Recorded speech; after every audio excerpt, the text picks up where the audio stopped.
Class. आज हमारा Tuesday का काम है 6 तारीख का, ठीक है।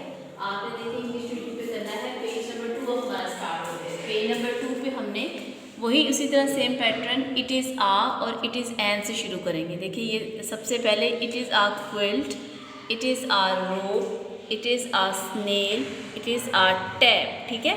आपने इसकी रीडिंग इसी तरह करनी है। It is a quilt, it is a rope, it is a snail, it is a tap, ठीक है। ये आपकी इंग्लिश रीडिंग है। उर्दू रीडिंग पे देखें, उर्दू रीडिंग पे पेज नंबर 4 है। पेज नंबर 4 पे हमने आज ये वाला काम करना है बुक पे।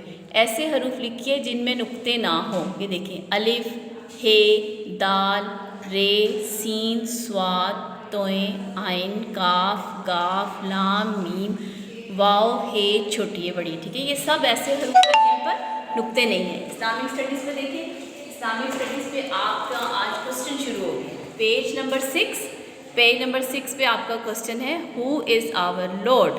हु इज़ आवर लॉर्ड, आपका खुदा कौन है? अल्लाह ऑलमाइटी। आपने सिर्फ इतना सा ही याद करना है, Allah almighty is our lord. Allah almighty आपने याद करना है। ये आपका 6 तारीख का काम है।